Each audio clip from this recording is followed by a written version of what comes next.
So yeah, uh, I hope like everyone is on the same page. So I have created a copy of the notebook that I'll be using today. So at the very top, I have some important links. Okay. So this is to the repo URL scrapper that we'll be using. I mean, animal classifier demo app as well as Colab everything Python package. Okay. So before we actually start talking about building an image classifier, it's really important to talk about a few tools that we'll be using today. Okay. The very first tool that we'll be using today is Google Colab. Now, Google Colab is nothing but a Jupyter notebook hosted by Google. Okay. So all the backend, all the compute, all the processing will be taken care by Google. Okay. And then what is a Jupyter notebook? Okay. Jupyter notebook is basically an IDE. You can think of it as an editor where you can write Python code and run Python code. Okay. Jupyter Notebook is very special in terms of IDEs because it not only allows you to run Python code, but it also allows you to have Markdown, have HTML, CSS, and JavaScript code alongside your Python code. So you can simply think of it as a website where you have all the interactive elements of the website, plus you have certain cells where you can run your Python code. Okay. So this is what makes Jupyter Notebook a very interactive IDE, and interactivity is very important for data science and deep learning work. Okay. Now to run any cell in Jupyter Notebook, you basically will have to say, I'll write print hello. Okay. Either you can press shift plus enter. Okay. It will run the cell, or you can simply click on this button. Okay. These are the two ways through which you can run a cell in Jupyter Notebook. And a cell can be of two types. This is a code cell, hence you will see a run icon here. If it's a text cell, then you won't see a run icon here. Okay. So this cell is a text cell and this cell is a code cell. And all the code cell can be simply executed by clicking on this button or pressing shift key on your keyboard plus the enter key. Okay. So this is Colab, and if someone is hearing Jupyter Notebook for the first time, he can go and watch this video. Okay, it's a great video on YouTube explaining you the basics of Jupyter Notebook. Okay, next important tool that we'll be using today is FastAI. It's basically a deep learning library, and it's very famous for providing you very high level components or interfaces to quickly build models which can give you state of the art results. Okay, and the key feature of this library is ease of use, flexibility, and performance. Excuse me, bro. Hello, bro. Hello, Suraj. So there are some ground rules. Please keep yourself on mute, or if you cause any disturbance during the session, you might get removed from the meeting. Any questions you have, you can post in the chat section and we'll surely answer them. Sure. Begin. So you can continue. Guys, just make sure you keep your mics on like mute, and I'll be answering questions from the chat section every like 5-10 minutes. Okay, so like yeah, so we were talking about FastAI. Now FastAI is amazingly known for its ease of use, flexibility, and performance, and you can visit the docs to learn more about it.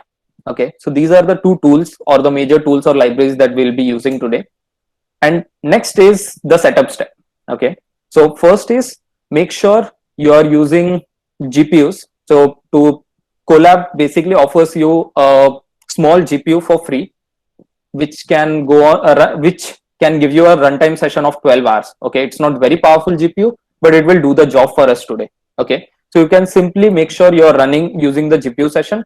Click on runtime, go to change runtime type, and select GPU. Okay, by default it should be none. So if it's none, simply select GPU and press save. Okay, so runtime and change runtime type. Okay, so this will switch your runtime to GPU. And next is we'll have to update FastAI. Okay, now FastAI already comes pre-installed in Google Colab, but the version might be different or might be old. So we just want to make sure that we are all using the latest version of the library. Okay. So yeah, I'll simply restart a clean session. Okay. So first you'll have to connect. Okay. So it will create a VM, connect your Jupyter Notebook with the VM, and also make sure you're using a GPU instance. Okay. When both these things are taken care of, you can simply say pip install FastAI, and then we are saying upgrade it, and upgrade it quietly, because a lot of things are like printed when you update a library. So we don't want to show all that stuff. So we'll simply say update the library quietly. So I'll run this cell. Okay, and then I'll import everything that I'll be needing today. Okay, so since we are using solving a computer vision problem, we'll say from FastAI dot vision all import star. So this will import everything that we'll need for today's session. Okay, so this is all the setup and the configuration part that you need for today's session. So make sure all of you are able to follow along so far, and if you have any questions, please like drop it on the chat section.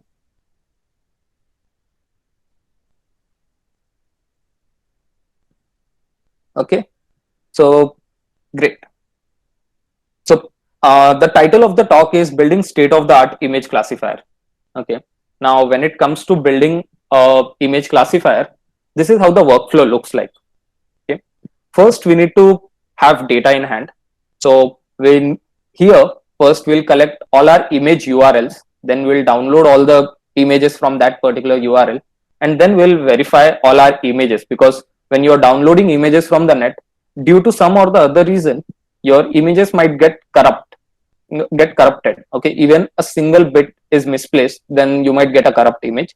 So we need to verify, we need to make sure that all our images are working fine and they are not corrupted, and if they are corrupted, we'll have to delete them. Okay, next stage will be data loaders. So data loaders basically help us to read small chunks of our data into the RAM and then process it and finally load it to our model. Okay, so these are called data loaders. We'll be discussing more about them in detail. Then the third stage would be learner, and the final stage will be inference. Okay, so I'll be covering each of these topics one after the other, and after every topic we'll take a minute or two break to check the chat section and answer all your queries. Okay, so after every model I'll check the chat section. If you have any queries, keep dropping those questions in the chat section and I'll have a look at them and I'll answer them. Okay, so yeah, let's get started with the data. Okay, so first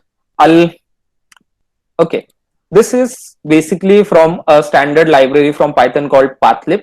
So all I'm saying is data, there's a folder called data and that will be my path, and if the folder does not exist, make it. So here you can see the file explorer section of Google Colab. I don't have a data folder here, but once I run this piece of code, I'll refresh it and I'll see a data folder here. Now this folder does not have anything inside of it, but this code has created a folder and the path variable now refers to that folder. Okay, so if you'll try to print path,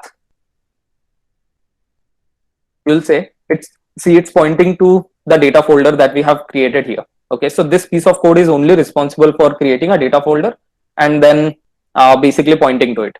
Okay, great. So now we have a folder where we'll be keeping all our data that we need for training our image classifier. Okay, now next step would be to get URLs of images. Okay, now the easiest way to get URL of an image would be to search something on Google, click on images tab, then select the image that you want the URL for, right click and copy the URL for the image, paste the URL in a simple text file. Okay, that is very easy if you are working with 2, 3 or 10 files. But if you try to train an image classifier and say your image classifier has 4 different classes in it, so you'll have to download at least 100 images of each of the class. Now this makes it 400 images, and this could get really a laborious task in a very short amount of time. Okay, only 100 images for 4 classes, that is 400 images. You will have to go on Google, right click and save all those URLs in a text file. Okay, so since we are a programmer and we need to use Python or any other programming language to create our data set to scrape URLs, we can easily automate this part. It's very laborious and it takes a lot of time. We can easily automate it. There are a lot of online tools, extensions, scrapers to make all this for us, make it all easy for us. Okay, so that is the first way. Keep manually go and copy the image URLs, save it in a text file. The second way of doing it is to use some existing data sets. Now, I have already created data sets for this workshop. So, as you can see here, I have created data sets for some common animals. Okay, bear, cat, cheetah, then we have monkey, lion, leopard, horse, gorilla, etc. So, if you click on any txt file, you will see that it has 180 lines, and each line is basically a URL of an image. So I'll go and paste this URL. So you can see it's a bear. Okay. Now I can go open a cheetah.txt file and copy the first URL. It's an image of a cheetah, right? So I have already created data set of common animals, and for each of the txt file you will have 180 URLs for images of that particular class.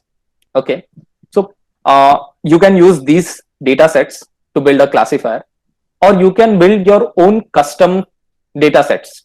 I'll be discussing how to build your custom data set later in the workshop, but for now we'll use this second approach, that is to use existing data sets.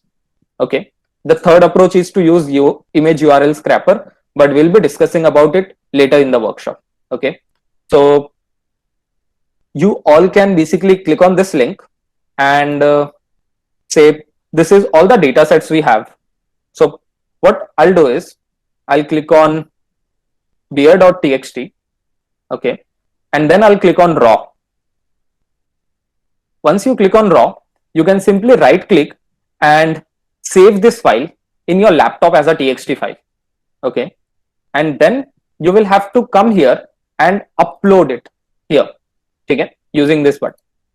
So that is a lot of work. Okay, saving the file in your local laptop, then uploading it back to Colab. We can easily use some bash commands to do the complete job for us. Okay, so there's this command called wget, which basically goes online, will copy this complete content and download it for you automatically. So I'll basically come here, copy this URL, and I'll say wget -q and paste the URL. Okay, when I paste the URL and run this cell, so as you can see, I don't have any bear.txt here, but when I run this cell, you'll see a bear.txt here.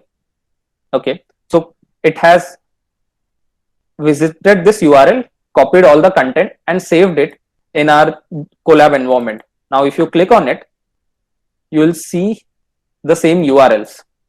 Okay, you can click on any URL and you will see the image. So wget command is basically doing all that job for us. Keep downloading the image, then uploading it back. That can easily be taken care of by using wget command. Okay, so say we want to build a classifier for bear, dog and horse. So what I'll do is I'll simply copy this command, paste it here, and I'll simply say horse, and here I'll say dog. Okay, because I know that I already have a dog.txt and I already have a horse.txt file. So now when I run this thing, you will see now I have 2 more txt files, and each txt file will have 180 URLs of bear, dog and horse respectively. Okay, so this is how we get all our data that we'll be using for training the model today. Okay. So this is the first part of collecting data. Next is we need to download all these images. We just have their URLs in a text file. We still don't have the images. So now we can simply use download images function, and the images function takes two arguments. The first is the destination, the folder where we want to download all our images. So I'll say data, and then I'll say beer. Okay. So I'm telling inside data folder, create a beer folder, and there download all the images. And next argument is the path of the text file where all the URLs are present. So for us, it's bear.txt. Okay. Now, when I run this code, you'll see it's downloading 180 images, and here inside our data folder, it creates a new folder called beer, and give it a second, it will download all the images.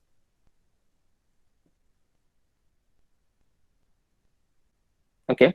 And now you can see all your images inside the folder. Okay.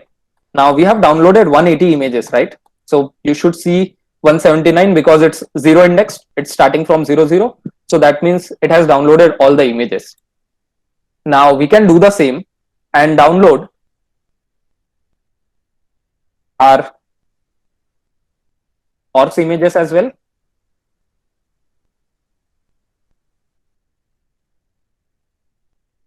Okay. Okay, something.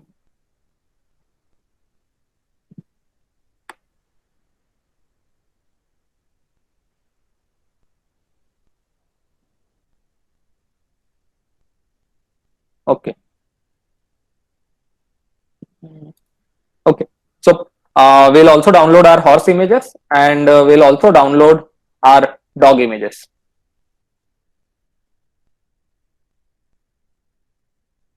Okay. When I run this two cells, so it is first going to download all the horse images. So I should see a horse folder here. Okay. It's downloading horse images. Now it's downloading the dog images.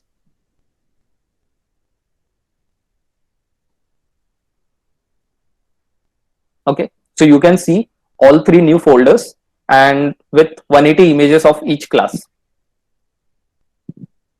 So far we have just taken the data sets from GitHub repo, then used the download images function to download all the images from the URL that are present in the txt files. Okay. Next step would be to get all the images for us. So I'll say files is equal to get image files, and here I'll pass the path. So now this function get images file, it basically takes this path object which is still pointing to data folder. Okay. And it will recursively try to find all the images that are present inside this folder. So it will go and check for extensions like JPEG, PNG, and all the files which have this extension will be selected, will be added to the list. So I'll read all the files, just their names, and then I'll say what is the length of files. Okay. So now we have total 528 images. So ideally it should be 180 into 3 because we have 3 folders. So it should be 40, but you'll see that like almost 12 images are missing. And it could be possible that there are some images that our browsers can render, but Python cannot read them. Okay. So there are various extensions like WebP, which is only images that can be rendered in a browser and not with your normal Python code or Java code. Okay. So for such files, the extension is not counted and hence they are easily removed. Okay. So you'll see we have already lost 12 our images, and it's okay. We don't need that much images. Okay. So yeah, we now have, this is how the files object look. It's basically a list. Okay, it's a list where every element is basically a path pointing to an image.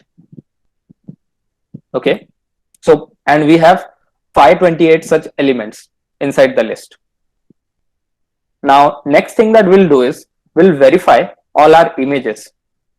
So I'll say failed is equal to verify images, and now I'll simply pass all the files that we have collected through get images function. Okay,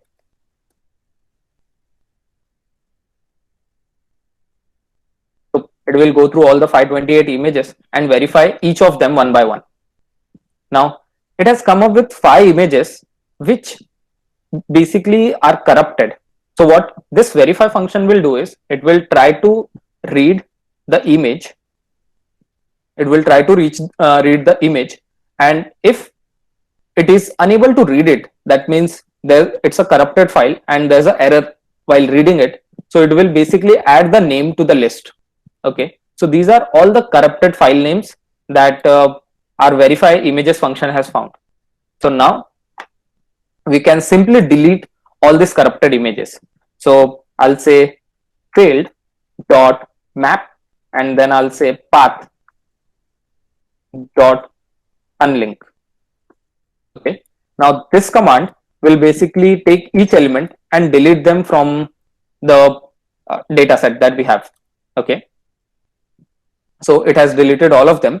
Now again, let's go and check how many images do we have now. Since these 5 images are deleted now, so we should now have 528 minus 5, that is 523 images. Okay, so we have successfully downloaded all our images, then we have successfully verified them, and finally deleted all the corrupted images that we have using this command. Okay, so by this time you might have realized that Jupyter Notebook is pretty amazing. You can write code, and for each piece of code that you write, you can immediately see the output.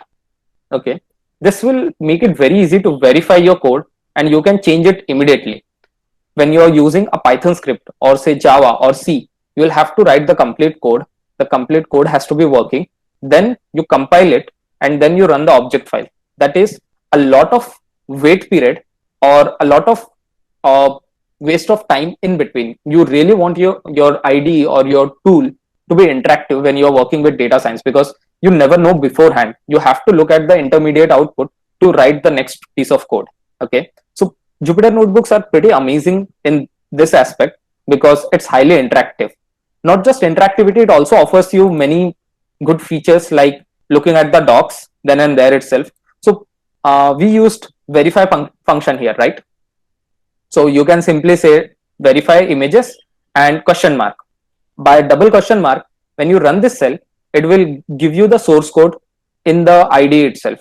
Okay, if you want the source code for anything, you can simply say the function name with double question mark and it will give you the source code for it. Now, as you can see, it's not doing anything, but it's creating a list object which takes I and O. I, it comes from enumerate. So I is basically the index, and O is the object which is the output of this function. What is this function? Verify image. So I'll create a new cell and I'll say what is verify image function. So now you can see verify image function, it has a try block and a accept block. Okay, now it will try to open the file, then it will try to load it. If somewhere it encounters an error, it will return false. If no error is encountered, it will return true. Okay, now this function, it will basically do not of the return value. So if it's false, it will make it true and it will be added to the list. And if it's true, it will make it false and hence it will not be added to the list. So verify images function is very simple. It's just trying to open the image and load it. If there's an error while loading it, it will add it to the list. Okay, so this is how you can easily read the source code of any function that we are using. Now here we are using get images file. You can simply run this thing to read what this piece of code is doing. Okay, again the similar pattern, it's using get files function. Okay, now you can look at its source code and you can keep digging until you find what you're looking for. Okay, so as an exercise, try reading the source code for download images function, for get images function. We have already seen verify images, but these are the two functions that you should actually look the source code for. They are pretty simple and mostly one liners. Okay, so yeah, this was the first part of getting all our data, downloading it, verifying it, and deleting all the corrupted images. If you have any question, you can drop it in the like chat section. So I have a few questions. Like so one is okay, I'm getting length 526. Is it fine? Yeah, it so you can get different lengths for files because of some say you have some network error, and you get an error say called server timeout error. That means your net was pretty slow and you were not able to download the image. So only the half image is already corrupted because there is no end of file. You cannot like load the complete file because there are some missing bits from it. Okay, so you can easily get different sizes of, you can get different length of files because depending upon your network, images might get corrupted because of slow network, because of fluctuating network, and you might actually get corrupted images. So yeah, it's completely fine if you get different length for files. Okay, next question was, what does unlink do? How does it delete the images? So unlink function basically takes a path. Okay, unlink function, it you can okay, so I'll take a path, say I'm taking path 0. Okay, this is my path. I'll save it here. I'll say sample, and then if I say sample dot unlink, okay, it will go and delete this path. So basically sample is our path. Okay, so instead of this I'll make it image path, so it's more. Okay, so I'm saying take the image path and unlink it. This can be thought of same as delete. I don't know that if there's a delete function, but you can simply think of it like this, that you are deleting the image path. So here I'll say unlink. Now the syntax here is different because we are using the map function. So either you can iterate through this list by using a for loop, or you can simply use the map function to apply this operation to all the paths in the list. Okay, and hence the syntax. I could have easily used something of this sort. Say for p in failed, and then I'll say p dot unlink. I can say this thing and it will give me the same results as this. Okay, so I'm just using map function because it's more common in like data science world. Okay, any other question?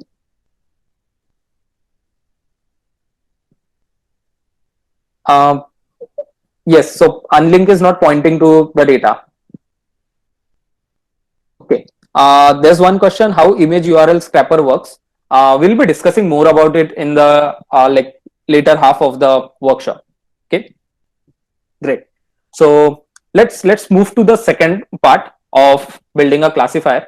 Always remember this path. Okay, data loaders, learners, and then inference. So data loader, right?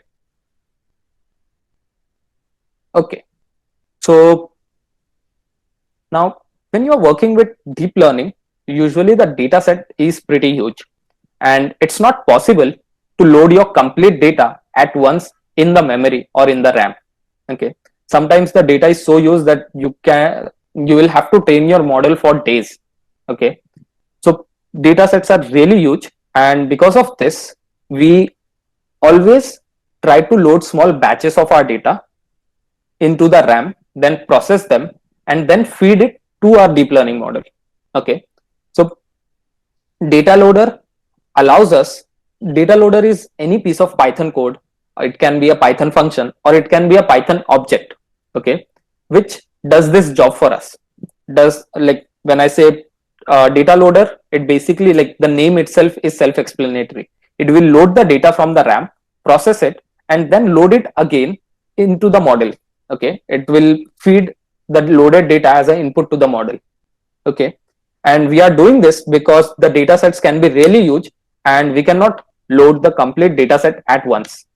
Okay, so here our data set is pretty small and it's possible that we can load it, but I'm telling you general things which are applicable throughout. So if tomorrow you go and collect say 1,000 or 10,000 images, okay, and you're building your own custom classifier, yeah, you're building your own deep learning model, so then you'll have to use data loaders. So it's a good practice that you use data loaders always, even though if your data set is small. Okay, so data loader is any piece of code which will load a small batch of your data from the RAM and load it into the model. Okay, now under the hood it's actually very complex because you have to make sure it's very efficient and you are loading the data parallelly while your model is training. You don't have to wait for each other. You can load the data parallelly. So under the hood it's very complex, but we don't have to worry about any of these things. FastAI has already implemented all these things for us, and we can easily build a data loader by using FastAI's data block API. Okay, now to build a data loader in FastAI, we need a couple of things. First is what kind of data that we are dealing with. Okay, here our data is images, and we want to classify the images into categories. The categories are bear, horse, and dog. Okay, so our data is images, and our categories are basically the name of the animals. Okay, then we need to tell how to get the list of items. Okay, we need to tell how to get the labels, and finally we need to tell how to create a validation set. Okay, these are the things that we need to tell our like data loader, and once we have defined all these things, we can go and easily use it. So let's see how we create a data block or data loader in FastAI. So the first thing is block. I'm saying image block and category block. So it says that my input will be an image and my output will be a category. The category are the predefined classes that we have here. It's bear, dog, and horse. Okay, so these are our categories. You can also have numbers. Okay, so say for example you are taking a person's face as an input, image of a person's face, and you're predicting his age. In that case, instead of category block, you will have a numerical block here. Okay, because your output is a number, it's a continuous number. Okay, but since here we are using classes, so we'll go for category block. Okay, next thing we need to define is how to get items. Okay, so first, what is an item? So item is something which has both your input and your output. Here our input is image block and our output is category block. So item is something which will have both these things in it. Okay, both the things. So you can simply write item is equal to your input plus output. Okay, this is your item. So here our item will be the image path. Okay, so say for example I'll say, okay, I have image path.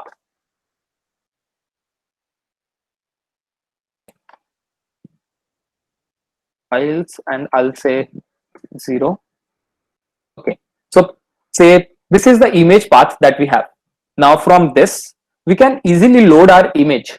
I can simply say image dot open, and I'll say files 0. So basically I'm passing this path. Okay, now when I run this thing, it has opened the image of the beer. Okay, and to get the output I can simply say files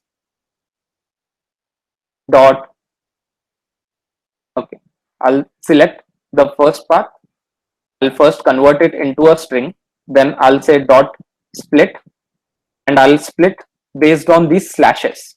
Okay, now this is what I get. If I say minus 2. That means take the second last element of the list. So I'll get where. Okay. So as you can see, if you have the file path, you can easily load the image. Also, you can easily get the label. Okay. So our item here is basically the path of the image, because that allows us to get both the image and its label. Okay. So that single thing that allows us to get both the images as well as the label is called an item. So to get a list of all the items, we'll say get images file. This is the same function that we have used here. Okay, it will go recursively see all the images that are present in this path and will return you a list of those things. Okay, so this is how we get all our items. Next, we need to randomly split our data. So here we are saying take 20%. 0.2 basically means take 20% for validation, and the rest 80% will be used for training. And then I'm using seed 42. This will make sure that every time I run this notebook, I'll get the same output. Same samples are present in the training set, and the same sample are present in the validation set every time I run this notebook. If you don't provide this seed, you'll get random samples or random distribution every time. But here we are fixing it by passing a seed value. Okay. The next is we are saying to get y values, use parent label function. Now parent label function is doing the same thing that we have seen above to get the label. So I'll say parent label, and if you look at the source code of the function, so it's basically calling path dot parent dot name. So I'll say files dot 0 dot parent dot name. Okay, so it's returning us the class. So once you have all the items, you can easily get your y values by calling this function. Okay, so this we are telling to get the y values, use this function. And then finally we are, and this image block will take care of reading the image, so you don't have to specify get y or get x, we just have to specify get y. Okay, and then we'll specify some transformations, and most of these transformations are default, you don't have to worry a lot about it. Only thing that you should care about is this number. Okay, so whenever you are training a deep learning model, under the hood it's all matrix multiplication. Now you might already know that for matrix multiplication to work, for the maths to work, the matrix should have a fixed size. Okay, to multiply a matrix of 2 by 3 size, the other matrix should be of size 3 comma n. Okay, n can be anything, but the number of columns in the first matrix should be same as number of rows in the second matrix. Okay, so since all the images can be of different resolution, different sizes, different aspect ratios, we need to crop them and bring them to the same size of 224 pixel by 224. Okay, now this number is very common and it's used in training a lot of models from on the ImageNet dataset. So I have used with the common number in deep learning community 224.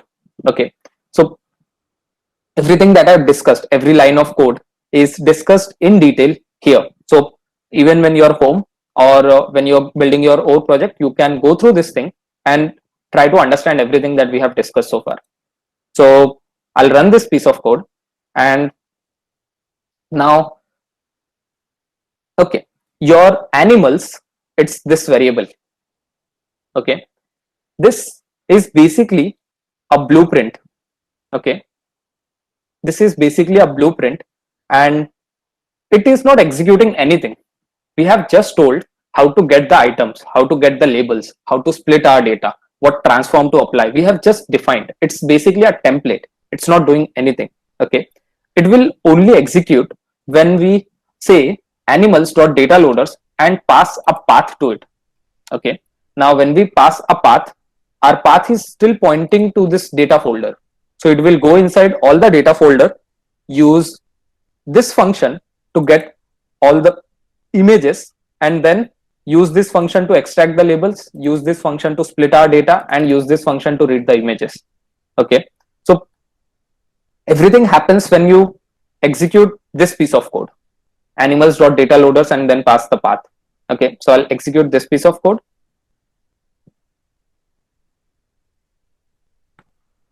So it will take a second.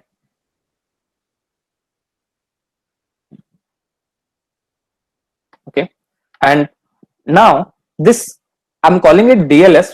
It's a shorthand for data loaders. Okay, so data loaders. So basically DLS.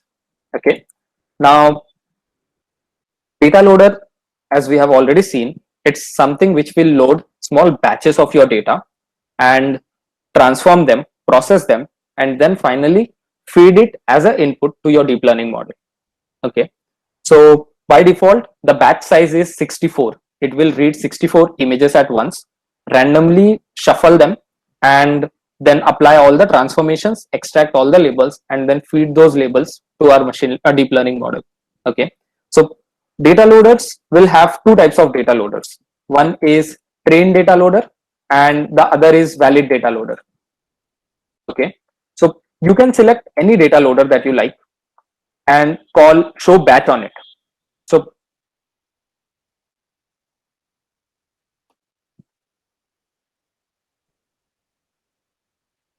okay, so this function will go randomly read 4 images and arrange them in a single row.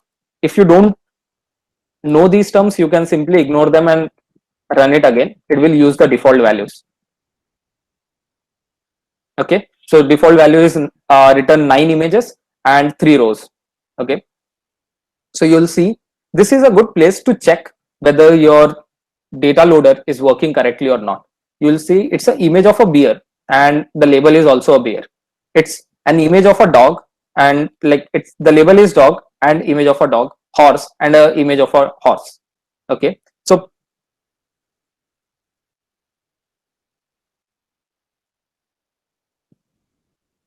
okay, so now you can see it will go and randomly select 9 images. So now you can see dog, dog, bear, then there's a horse, there's another dog, there's another horse. Okay, so this is a good place to verify that your data loader definition is working properly or not.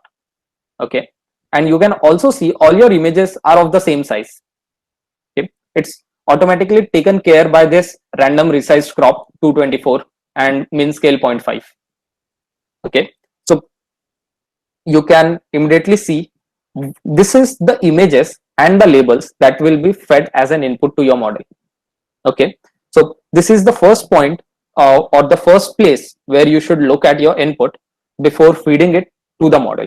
Okay, so this is your data loader part. Okay, if you have any questions you can drop them.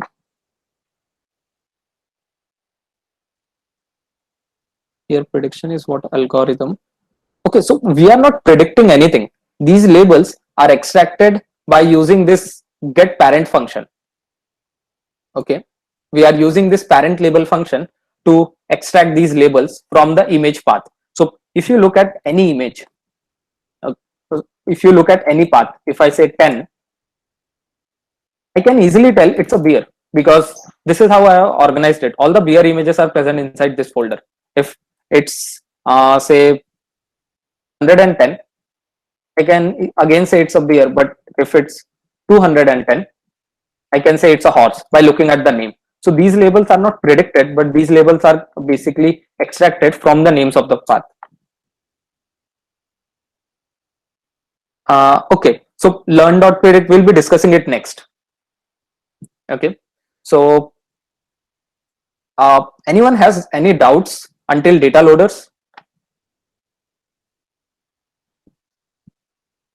Okay, so it might look like a lot of things that are going on, but actually it's very easy. All you have to do is define your data loader, and then you will have to run this piece of code to create the actual data loader, and then you can simply say data loaders.train to show the batches.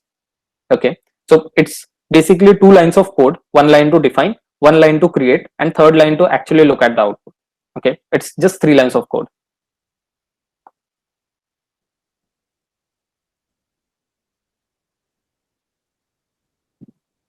Okay, so a lot of people are asking me questions about predict and extract.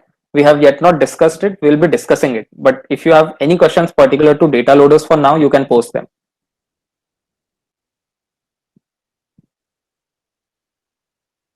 Okay, great. So we'll move ahead. the third thing that we saw in our pipeline here was learner. Okay, the third thing is learner, which will put together all our like which will put together everything for us.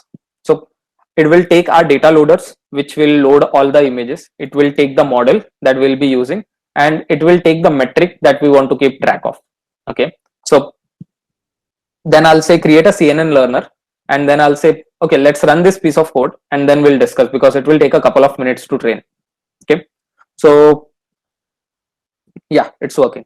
So in the first line, we are defining our learner. It will basically say, this is my data loader, okay, and this is the model that I'll be using, and these are the metrics that I want you to keep track of. The first is the only metric that we are tracking here is error rate. Okay, so for training a model, all you need is some data loaders from where you can load the data, and next is a deep learning model, a CNN architecture through which the data will be passed and the weights of which will be optimized. Okay, so here we are using ResNet 18 model. Now I'm using ResNet 18 because it's a relatively very small model, so it's very easy to train it. It will take very small time, like very less time to train it. You can use much bigger model as well. So if I say ResNet, there is ResNet 34, you also have ResNet 51, you also have ResNet 101. Okay, but it's all model will take a lot of time to train and actually give you good results. So for simplicity, I'm just training a ResNet 18 here, and the data loaders are the same data loader that we have created here. Okay, so our learner, it takes two things. The first is our data loader, and the second is the model architecture that we'll be using. And the metrics part is optional. Okay, if you don't pass anything, it will use the default metrics. And the next piece of code is called fine tuning. So when you say fine tuning, under the hood, it's making use of a concept called transfer learning. So transfer learning, it basically allows CNN model to train on one data set and use the weights, the learnings, the parameter from that data set to tackle other type of problem. Okay, this is called transfer learning. Now, to take a simple analogy from our life, you can, if you know how to drive a scooty or a bike, you can easily take your friend's scooty or bike and drive it. Even though the pressure that you apply on the brakes, the way you change the gear, it might be a scooty from a different brand, different company. Okay, and the driving experience might be completely different. But once you know how to drive a scooty, you can learn to drive any other scooty in just couple of minutes. Okay, so we are basically transferring our learning from one activity or one type of scooty to other type of scooty. Okay, when you're learning to drive for the first time, it will take you the most time. It can take you months before you can learn to drive the scooty. But once you know how to drive one scooty, you can drive any scooty without any difficulty. It will take you a couple of minutes to get accustomed to it, to fine tune your driving based on the scooty that you have in hand. But it's very easy, it's very smooth, and sometimes it's so instantaneous that you don't even realize that you are doing it consciously. Okay, same goes for machine learning models, that you can train take a model, train it on ImageNet dataset, which will have say millions of images, and then you can take those weights. Okay, when you're training the model for the first time, it can take you a couple of hours and multiple GPUs, and sometimes if the data set is really huge, it can take you multiple days to train your model. But once you have trained the model, you have the weights, you can fine tune it in just a couple of minutes. So we are doing the same here. We took the weights, we downloaded the weights. You can see this line. We are downloading the weights of ResNet from pytorch.org.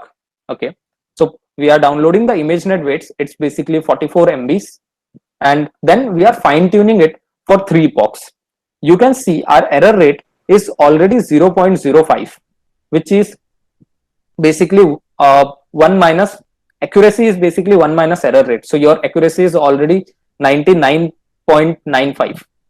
Okay, so that is your accuracy. and it's pretty high. Your error rate is very small, and also your time for training, it's just say like 20 seconds, 20 seconds, 20 seconds for each epoch. Okay, so it took you roughly 80 seconds to train. Okay, so in just 80 seconds, now you have a model which can predict. So here, this is our learner, right? So now you can simply call learner dot predict, and here you can pass any image path. Okay, so I'm passing the image which is at 10th index. Okay, it is predicted here, and then you have some probabilities. So let's look at the file 10. By the name itself, you can say it's a beer. Okay, so our model is predicting it right.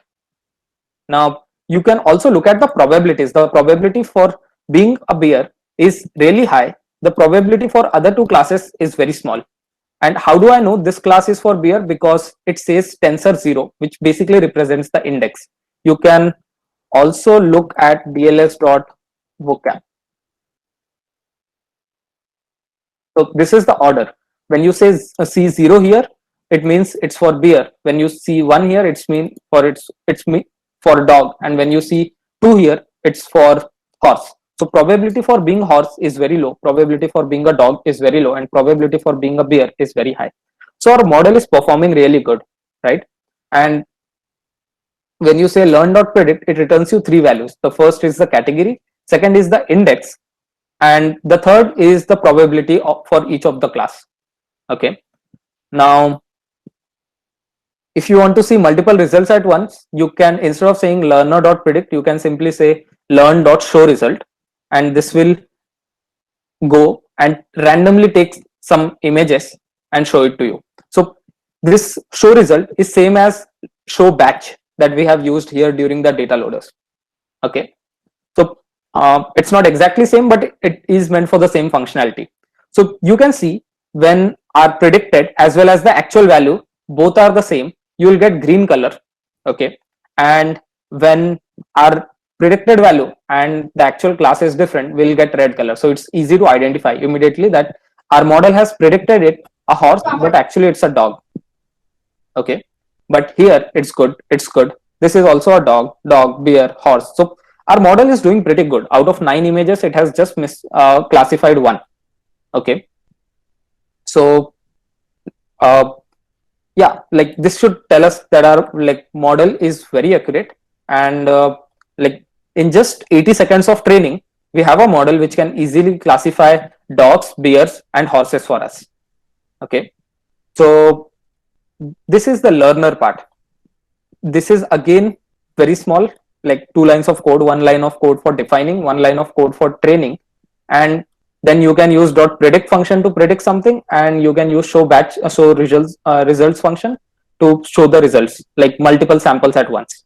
Okay, so if anyone has any question regarding the learner process.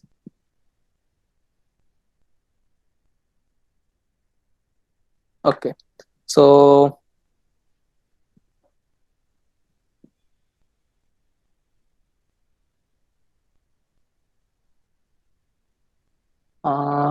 yeah, so okay, so there are questions about, sir, explain about the seed value. So computers actually don't know how to generate random numbers. Okay, it's very deterministic. Suppose I'll take a number and AND it with say 101. Okay, I'll do bitwise AND operation and I'll get another number. Then I'll take that number and again multiply it with some other number to get another number, and I'll keep doing it. So if your initial key is same, you can always generate the same numbers. Okay, and in world there is no true random number generator. You have to use like radioactive material to actually generate random numbers, but for computers it's very difficult. So every time you run the code, it will go look at your time and basically take the time as an input, as the starting key, that this hour, this minute, and this second the code was executed. So it will take that as the input key and generate all the numbers. But suppose you run the same suppose you are running the same code at other time, so it will generate different random numbers, and then your outputs may vary. Okay, if you run it the third time, again your outputs may vary. Okay, now when you're doing data science analysis or when you're building your model, you don't want your output to vary, because you will never know whether the improvements are because of the feature engineering that you have done or because of randomness. Okay, so whenever you're building model, you need to make sure that you are using seed value to make sure that every time you run the run the Jupyter notebook, you are getting the same distribution, the same random numbers, the same uh, samples in the train and test set. Okay, so when I say seed 32, it basically prevents the when I say seed 32, it basically prevents your model from looking at the timestamp. Okay, your model won't look at the your code won't look at the timestamp to generate the initial key. The initial key is always going to be 42. So even though we call it a random splitter, you will always get the same distribution in the sample. Okay, like we can discuss more about it, but the idea is very limited. The concept is very small, that it's to prevent your Jupyter notebook from giving you random results every time you run. Okay, yeah, so second question was okay, yeah, ResNet 18, it's a CNN architecture and it's predefined. Okay, it's predefined in PyTorch. You can easily use it. You can, if you want, you can create a new cell. You can create a new cell and see ResNet, and these are all the models that are available. Okay, I'm using ResNet because they are really good at learning things. There are other models which are very particular, but ResNets are very good at generalizing. They can be used to learn anything. Okay, and that is the reason why I'm using ResNet. Okay, so annotate the image. Okay, so there's one question for creating a classifier. We don't need to annotate the images. Okay, so annotation is basically the process of labeling your data. Okay, when you say I'm annotating my data, I'm annotating my image, it's basically the process of labeling your data. So annotation can be, say, when you have an image and you are trying to create a bounding box around a face, or around the around a dog, or around a cell phone, or around anything. Okay, that is annotation. When you look at the image and you say it's the image of a right hand, it's the image of a left hand, so that label that you're assigning, that is again called annotation. And then you have segmentation problem, where you pixel wise classify this pixel, this segment of the image is for it's for a man, the other segment is for, I'll show you an segmentation image. Segmentation. Okay, so this is how you segment all your pixels into limited categories. So again, this is called annotation, where you are basically taking your data and labeling. Okay, now here, since we can easily extract the names from the path itself, we don't have to explicitly annotate our data. We don't have to do it explicitly. But suppose I gave you 100 images or 1000 images and asked you to divide these images into like all these images are present inside a single folder. Now I asked you to separate all the cats and all the dogs from these images. So you'll have to manually annotate all your images. Okay, so we do it all the time. Say when we are going on a trip and we click a lot of photos. Now when we come back to share it or to upload those photos from the trip on Google Drive, we'll have to manually separate them from all our photos. So this is again part of annotation. Okay, so since here we can easily get the labels from our paths, we don't have to annotate them explicitly. Next is, can YOLO be used? So YOLO, it's meant for object detection, not classification. So all the models, they have their specific use, they have their specific architectures, and you cannot randomly use any model for anything. You'll have to understand what the model is built for. So using EfficientDet, YOLO, then you have many other models for object detection. So all those models cannot be used for classification. Okay, most of those models like YOLO and efficient det, they have the underlying architecture is still using ResNet, but the output is very different. So in this particular case, YOLO cannot be used. Okay. What is the default metric and other available metrics apart from error rate? So default metric is again your loss. Okay. And there's error rate, there's accuracy score, and you can easily check the documentation. Okay. There are almost, you will find almost everything that is there in sklearn, that is there in PyTorch. It can be directly used here. Like you don't have to use anything that is defined by FastAI. You can create your own function. You can say loss and you can define your own function. Okay, something and something, then something, and finally return something. Okay, return loss. So only requirement for this function is it will take both y predicted and y true. These are the two values that it should take. If you can define a function, you can basically pass the function here. And this matrix, if you want to pass multiple things, it can be a list. So I can say accuracy. There's, okay, so you can do this as well. Now you just have to make sure that the loss function that you're using, it's meant for classification. Like you cannot use R2 score, you cannot use some regression metric. Okay, you cannot use min score, you cannot use root mean square and log square and all those metrics, chi square. All those metrics are meant for regression and hence cannot be used here. Okay. Okay.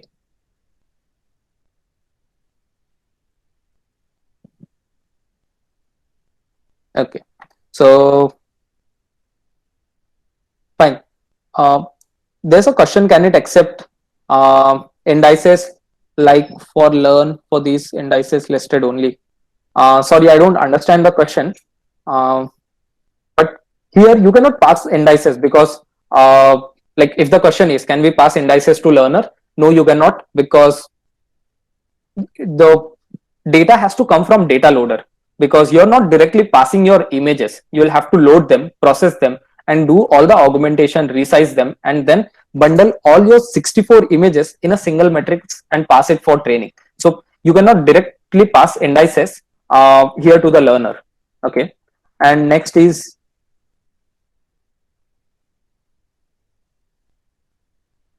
okay, in learner.predict. So to do that, you'll have to again use, okay, just a second. Okay, so learn.predict, and here you'll have to either pass, let's see if we can, this will basically give us well, I'm not very sure how it will work, but when you're passing predict, it generally takes either the file name or pillow image or the tensor directly. When you pass the index, so in the index, I don't think it's possible. I don't think it's possible.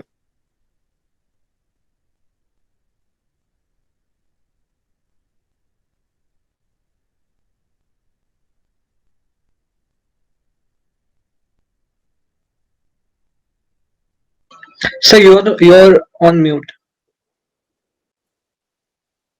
Now can you hear me? Yeah. Okay. Sorry. So yeah, I think passing the indices won't work. There has to be a very particular way of passing the indices. But like this is directly passing indices won't work. You will have to pass it through the files. Okay. Next is custom object detection model. Here we are not doing object detection. So YOLO and all other model are completely out of the out of the context. Okay. So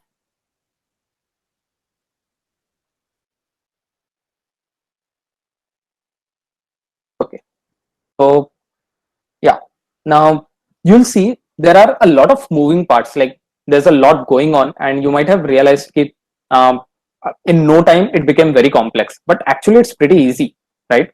So here I have some empty cells, and we'll try to recreate everything that we have learned so far.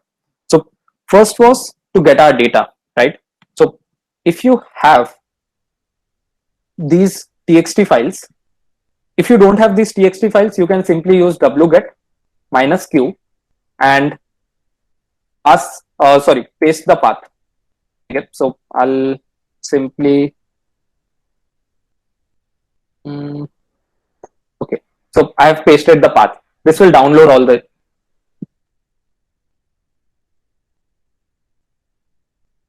this will download all the URLs for us, horses, and here we have dog. Okay, once you have downloaded all your images, next step was now you have all the URLs. Next step was to download all the images. So you can simply say download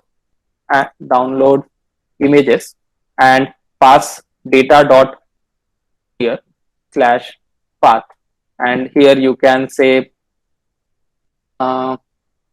dear.txt. Okay, now I'll copy this thing again, paste it and paste it. Yeah, I'll stop the execution for now. Okay, so here you can simply again update it with horse and here again dog and dog. Okay, now this will get you all the data. Once you have the data, you just have to use your get images function to get all the files, get image files, and pass the path. Then you will have to find all the corrupted images. Okay, so I'll say verify images and pass all the files. Once you have verified all the images, you just have to remove all the corrupted images. So I'll say failed and map, and finally I'll simply say path dot unlink. Okay, so this is all you have to do to get your data, verify them, and remove all the corrupted images. Once you have done this, next is getting your data loader. Now data loader is actually even simpler because it's just 2 lines of code.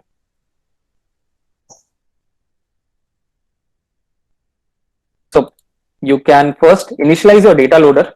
Next is you will say data loaders is equal to animals dot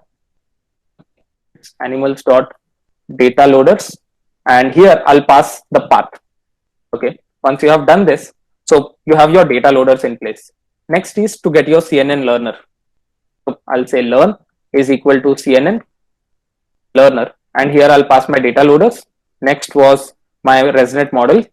Okay, ResNet 18 model, and you can skip the metrics. Then you will say learn.finetune, and you can Sir, we pass. can't see your presentation. Your presentation is lost. Just a second. Is everyone facing the same issue? Visible. Sir, it's visible. We can see it. Okay. It's visible. Okay. So yeah. So then we'll say fine tune, and we'll specify the number of epochs we want to fine tune for, say 3, 5, or 7. You don't have to train a lot because we are using transfer learning here. And once we have that, it's simply learn.predict. Okay, and here you pass either the file path manually. So this could be something of this sort, path, and then I'll say data slash bear slash and some 00001.jpg. Okay, it could be something of this sort, or I can simply pass something from files, or I can simply pass the complete tensor, image tensor. Okay, so this is all the code that you need. Actually, there's not a lot. Okay, now since this thing you have to do it only once, so you can simply copy paste it. There's not a lot to understand. Then this is the part that you can play with. This is your data loader. This 2 lines of code is your learner, and finally you can make predictions. Okay, so the complete code is just 1 line for declaring your data loader, 1 line for actually creating it, then 2 lines for your learner. So in 4 lines of code, you have your data loader, you have your learner, and which can make predictions. And initially this step may vary a lot, but for most of the trivial things like downloading images, verifying images, and like getting all the images file, you have these helper functions. So even this part is very easy. Okay, so data loader is 2 lines of code, learners is 2 lines of code, and finally you can make predictions. Okay, so this is all the code that we have talked above. Okay, you don't have to worry a lot about it. This is all the code that we need. Okay, so yeah, so any questions on this front?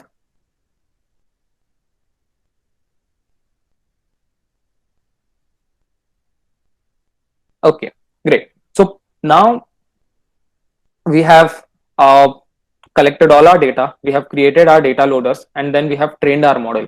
Okay, now the last part is inference. This is the part where we try to actually understand what our model has learned so far. And this is very important because you will see that we have not actually seen what ResNet is. We don't know how it works.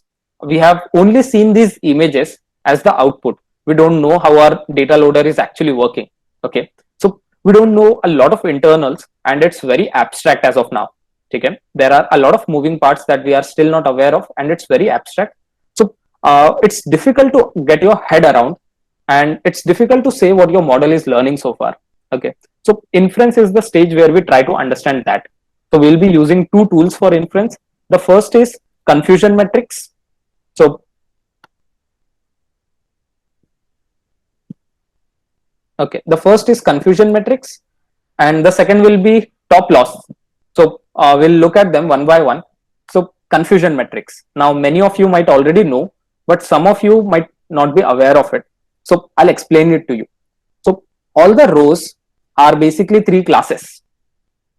Okay, as you can see, all the rows are basically 3 classes of our like categories: deer, dog, and horse, and all the columns are also 3 classes. Now if your actual value was a beer and you also predicted beer, there were 31 such cases.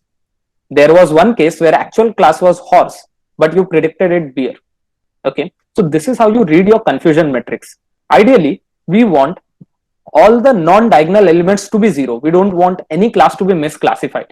We want all these elements to be like perfect numbers, and all the other numbers to be like 0. Okay, but here you can see that actually our actually class was beer, but our model classified it horse. So you can see the model is confusing a lot between beer and horse, 2 times here and 1 time here. Okay, you can see the model is also confusing a lot between dog and horse. Okay, so we'll have to like this can give us a really good idea of how our model is behaving. Now this is this like already reflects that our model is doing very good. There are only a couple of misclassified images, everything else is in the diagonal. So our model is doing really good, but sometimes if you're getting really bad scores, confusion metrics can help you decide. Okay, now what you can do if you get 30 here, so you'll have to go and check your data and make sure that images of bears and horses, okay, if I talk about this particular cell, so images of bears and horses are very distinct. They are not very similar. Okay, try to collect URLs of images that are different from each other. If you take say a bear's photo from very close, so you can only see the hairs. Okay, then the skin, like horse can also have a similar skin color. Okay, if you don't capture any other feature like the head, the legs, the complete body, then the skin color can be very similar. Like the bear has furs, horse does not have fur, but still the skin color can look very similar if you randomly zoom the images and like use that for training. So you have to like make sure that the images that you're using for training, they are very distinct for different classes. Okay, that is one thing that you can do. Another thing that we'll be using is called top loss. So this will tell us what are our top losses.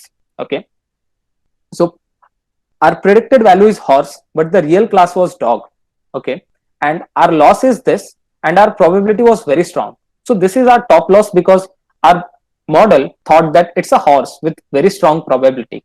Okay, and you can see like for humans it's obviously a dog. Okay, now here, look at this image. Now this image here, since the horse is at a very far away distance, our model misinterprets it as a bear. Okay, again here, actual it's a bear, but since it's very small, our model thinks it's a dog. Even a human would confuse this thing if you don't look at the mouth part. Okay, so here our model thinks it's a horse when actually it's a bear, and even misclassifies this thing. Okay, so these are some of the top losses. Now one thing that you can do is, actually there might be many images of horse during sunset. Okay, so our model is identifying, looking at the background, identifying the sunset, and might, based on that thing, it is very strong about the answer. It's very, like, it's 99% confident that it's a horse, but actually it's a dog. So we need to go and remove such images which will confuse our model and train the model again. Okay, this is a point during the development where you clean your data. A lot of time people, like, the most obvious things can be cleaned firsthand, but sometimes you will have to train your model and see what your model is doing wrong to make it right. Okay, so here you can look at the top losses, identify what your model is learning, what it's able, what it's like ignoring, and then what you can do is collect more images to train your model on that front. So say for example, whenever there's a small animal, your model will think of it as a dog. So what you can do is collect more images of small bears and then train your model. So now your model will have some more data showcasing that even bears can be small. Okay, so this is how you can explicitly, either you can delete those images which are causing confusion, or you can collect more data to remove the confusion itself. Okay, so these are the two ways of addressing it. But here, since our scores are pretty high, and this is not actually a bear or a dog or a horse. This is all a created image. Okay, so like we can remove such images to avoid confusion. Okay, so this is the inference part. We talked about confusion metric, which tells us how good is our model, like across different classes, how good our model is while predicting different classes. And we talked about top losses. Okay, these are the two things that help us understand better what our model has learned and what our model has is ignoring, what it's doing wrong. Okay, so yeah, this is like everything that you need to know while building an image classifier. Okay, so we have collected all our data, we have created data loaders, we have trained our model, and finally using inference tools like confusion metrics and top losses, we can understand what our model is learning. Okay, so one very famous use case of understanding what your model is learning was an example of a wolf. Okay, so in a research, like some people trained a dog and a wolf classifier. Okay, now they collected a lot of images of wolves and they collected a lot of images of dog and trained a classifier. Now when they when they started interpreting, or when they started with the inference stage, they realized that the model is actually looking at the background to classify, because wolves, in most of their backgrounds, there is white snow. So if the background is white and there's a snow, so the classifier will say with high confidence that it's a wolf. And if the wolf is standing in a green grass, then the model will say it's a dog. So basically they intended to train a wolf and a dog classifier, but they ended up training a snow classifier, which will actually tell whether there's snow or not. Okay, so you need to understand what your model is doing, and for that inference is very important. Okay, so yeah, that is all that you need to know to build your image classifier. The last part is deploying the model, but before we move to that, does anyone have any question? Okay, so one question is, can we classify multiple images in a single image using this? So using this approach, you cannot classify multiple images in a single image. Okay, that is an use case of object detection, not object classification. Okay, because you don't have to just print the names that this image has cats, dogs, and donkeys. You have to also highlight those areas where cats, dogs, and donkeys are present. Okay, so it's more of an example of object detection. Yeah, so the background can be biased. Yes, so if you have say this is a major case, okay, because say when Google is training a lot of images, training a model on a lot of images, if the data set has images of only fair people which who are based in US, okay, so the model will be really good at classifying fair people but will be very bad at classifying like dark people with dark skin. Okay, now this is the bias which is there in the society, and that bias is reflected in the data which is collected, and your model will also learn the same bias. So if you have say a lot of images taken at night and very few images taken at dark, so the model will learn something from it. Okay, because the model the target is to optimize the scores, and it will try to take every shortcut that it can. So it doesn't care about what features it's learning. If it's background that is giving it the best score, it will go and learn the background. It will always look at the background. Okay, so background can be a bias. Okay, okay, so yeah, so it's already like 7:25, so let's deploy our model. Okay, so first thing is we'll say learner.export. So okay, I'll say learner.export. So this will create a export.pickle file. Okay, you can see the file here. So what it's doing is basically taking all the weights, all the transformers, and everything else that my model need to predict. Okay, it's not taking the data, but it's taking all the steps that it has taken to transform the data, like load the data. It remembers that the image size was 224. Okay, so all the important information that is required to make a prediction is stored in a pickle file, and now you can use this pickle file when deploying your model. Okay, so first thing to okay, so first thing that we'll have to do is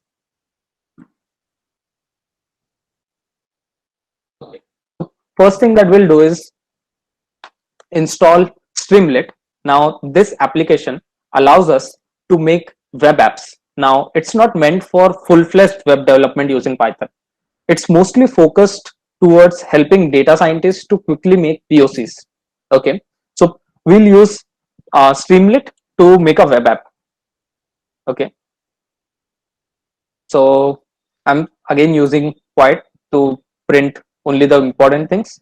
So Streamlit will take a couple of minutes, and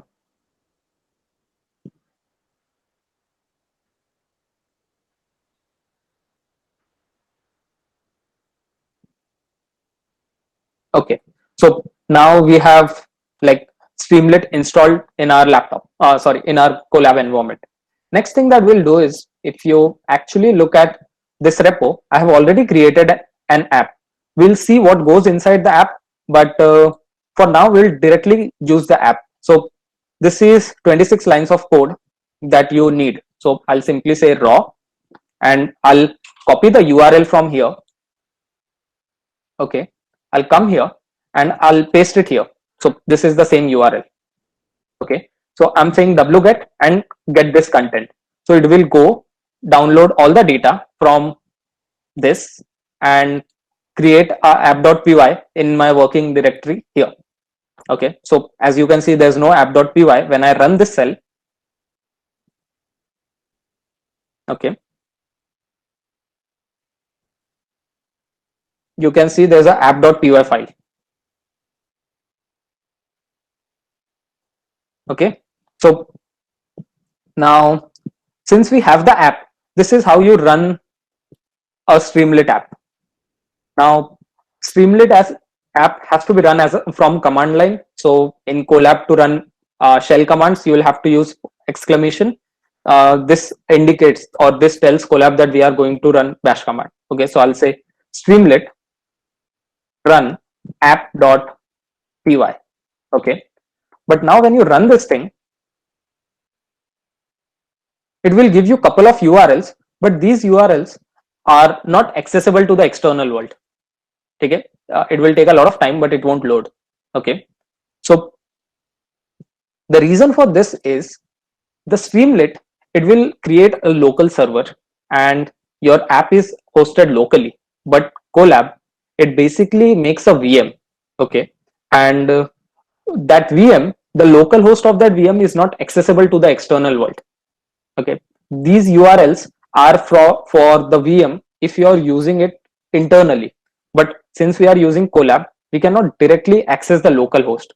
So we'll have to use some tunneling or some other tool to basically create a public URL for the app. Okay, you cannot directly run Streamlit or any other like Flask, Django, even your Fast API. All those web apps won't work in Colab. Okay, so so you cannot run that. So what I have done here is I have created a Python library called Colab everything. Okay, so I created this Python library and to make it easy for you. Now you can simply run this command.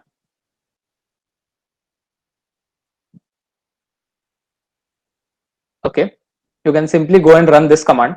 So now everything is installed.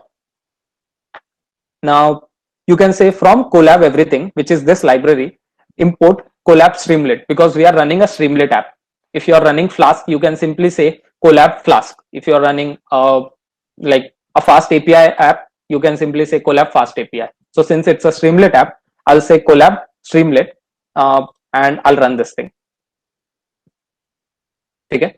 So now it will give you a external URL. Your web app is can be accessed on this URL. So now when I click on this URL,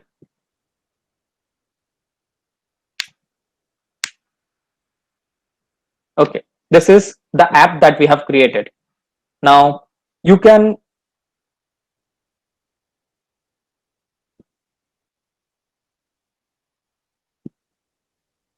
so I'm uploading an image of a horse. Okay, and when I say predict, it's predicting horse with like 1 probability. Okay, so this is the app that we intended to build in the first place. Now you can browse and take any other photo. Say I take a photo of a puppy and I predict. Okay, so it's a dog with 99.93 probability. Okay, now this app is responsive, so you can use it in your mobile phones as well. If you go on this URL, you can use it on your mobile phones as well. Next thing is that this app is like you can share this URL with anyone. Okay, you can share this URL with anyone. It can be shared with your friends, with your family, and anyone can use this app. Okay, so now you can easily create a web app and deploy it using Colab. So this Colab session will go on for 12 hours. Until you close this tab, your app will keep working. Okay, your app will keep working. So this is one way that you can deploy, because actually deployment is a very complex process. You will have to upload all your data, configure everything, make sure you meet all the system requirements, and then make sure that API and external firewalls and all these things are properly configured to make a single app run. So deploying something is a lot of efforts. Here you can simply use this thing to test your app. It's not ultimate solution. You cannot host an app here on Colab for lifetime, but it's a good step towards creating a web app that you can test immediately. Okay, so now you can go copy this URL and share it with anyone on WhatsApp, Telegram, or like anywhere. Okay, next thing is that let's talk about the app. So this is the app. Okay, what I'll do is I'll say here it's written animal classifier. Okay, so I'll add an extra emoji. Okay, and I'll save it, Control S to save it. We will see those changes always run, and you will see those changes reflected here immediately. So now you can create your web app at runtime. Okay, so I can simply add extra thing, markdown, and I'll write some more random text. Okay, I'll save it and you'll see the random text appears here. Okay, so this also makes it super easy that you can edit your app on runtime, and the person who is looking at your app on the other end, he'll see the changes reflected immediately. So you can be on WhatsApp call discussing everything and make changes in runtime. Now this is very powerful way of developing web apps and working together in teams. You can share it with your clients, you can share it with your friends, family, and colleagues. Okay, so let's see what goes inside building this app. So first, I'm loading my model. Okay, I'm calling this function called load learner, which basically calls load learner from FastAI. Okay, next I'm defining the title, I'm defining some text how to use it, and then I'm saying st is for Streamlit. Okay, importing Streamlit as st. Okay, so I'm saying I want a file loader, and this is the text that I should see, and these are the types of the file that I should support. Now once you upload the file, you will get all the file bytes here. Okay, so you can see, drag and drop the image, upload a file. This is the text that I have written here. Okay, now you can take all the bytes and call this function load image. It basically calls image, which is from Pillow library in Python, and open. Then I'm resizing it into 500 cross 500, and then I'm returning the image. So this function here shows the image. So I'm basically reading the file, and this is the image that is being shown here. Once I have the image shown, I have another button here called submit. Okay, I have a button called submit. When submit button is clicked, then call learn.predict. It's the same function that we have called here in the Colab notebook, and it will basically make a pillow image from the image that I have loaded here. Okay, so so it will take that image, predict, and it will return you three things. One is classes, one is index, and third is the probability. So I'm printing that thing, print, then class and the probability. So you'll see when I say predict, predicted dog and probability this. So basically I'm using these values. What is the predicted thing? It is the first returned value from the tuple, and the probabilities I'm using the index up to 4 decimal places. So you'll see everything being reflected here. Okay, now this is all that goes into creating a web app.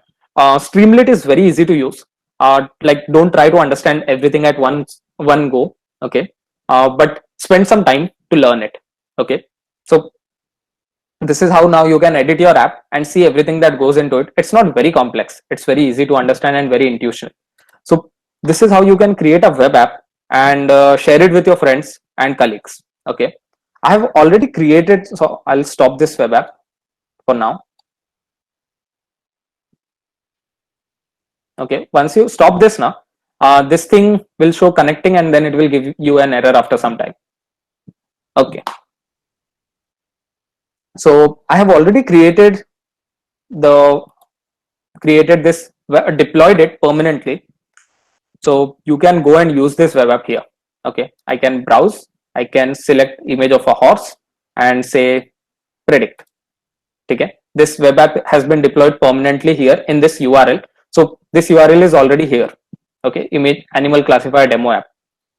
Okay, now so we have built the exact same thing. Okay, now the last thing. Okay, before we move ahead, it will take just 10 more minutes to wrap up everything. So before we move ahead, anyone has any question regarding the web apps?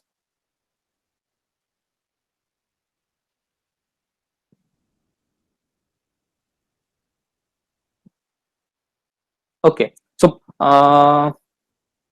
okay, great.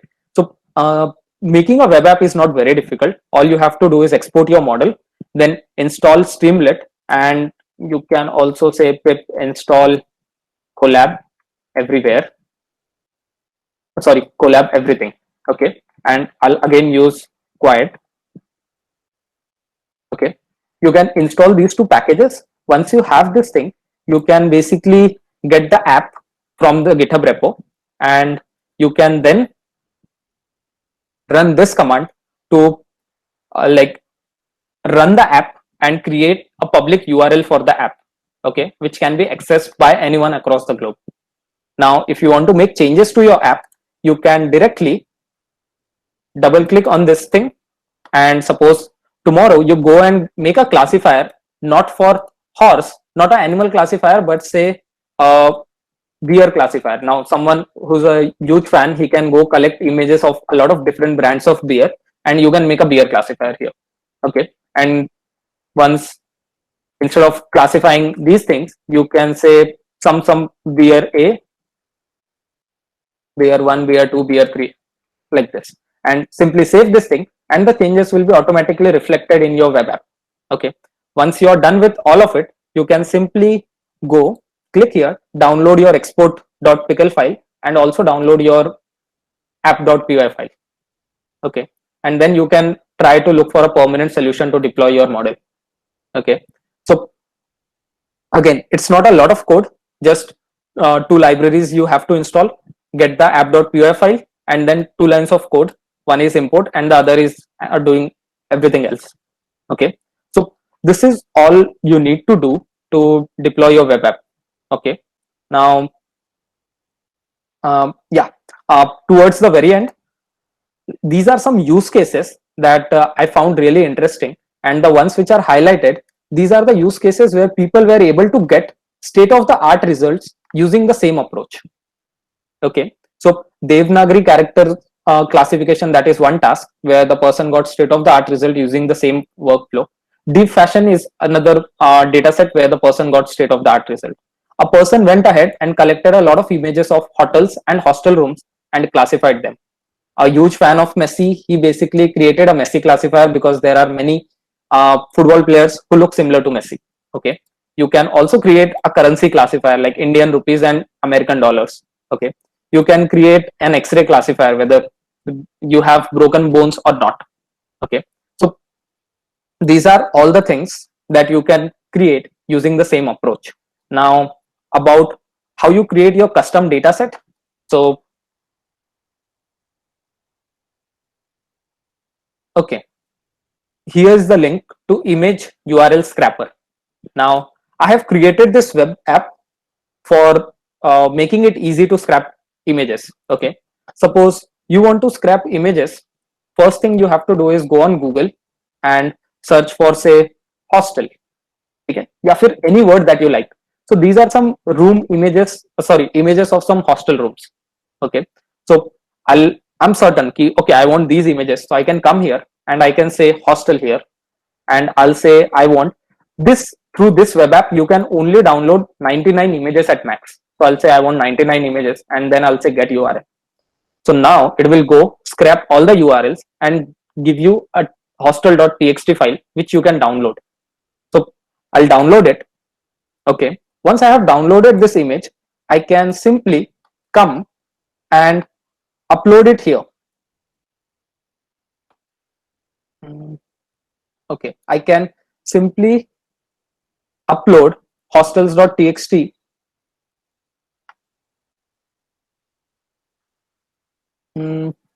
hostel.txt. So you can directly go and say I want Messi. Okay, and 99 images, so I'll say get URL, it will give me messi.txt. I'll download it. Okay, and I'll come here and click on this upload button, and I'll upload messi.txt, and you will see messi.txt. Once you have these things in place, you can simply, you don't have to get these txt files anymore, you don't need them, right? So now you can simply download all the images of hostel, all the images of Messi, or any other custom data set that you want to make. Once you have the images in place, everything remains the same. Get file function is unchanged, verify images function is unchanged, deleting corrupted files is unchanged, and even this data loader function is unchanged. You don't have to do anything, you just have to, even the path function is unchanged, like you don't have to change the path. If you make sure you make a separate folder for Messi here and a separate folder for hostel here, you don't have to change the path folder as well. But when you pass this thing, it will actually go and create all read all the images from all the classes. So you will have to delete horses, dogs, and deer before you create a Messi classifier. Okay, and everything else remains the same, exactly same. Your web app also remains the same, your export command, everything remains the same. So all you have to do is visit here, download, like search for the word that you are looking for, click on get URL, download the text file, and once you have the text file, just upload it here. Everything else remains the same. Okay, so you don't have to worry a lot about creating your custom data set, custom URL. This is the same app that I used to create docs.txt, that I used to create bs.txt, horses.txt, and every other data set that is present in this repo. Okay, so you can use the same thing. And if someone is interested in reading the source code, so I have also provided a notebook, a link here, which you can go through if you are interested in reading the source code as well. Okay, so yeah, this is some use cases, some ideas of classifiers that you can build. Next, here are list of things that you should Google after the workshop. This will help. These things will be a good starting point for you to start learning deep learning. Okay. Now, as an exercise, as Pratik already told you in the very beginning, that you will have to build your own classifier and share the link with the mentors or with the coordinators. Okay. Now they'll basically check your web app, and then only the people who have made the submission will be getting their certificates. Okay. So anyone has any questions regarding building web apps or regarding any part of the workflow?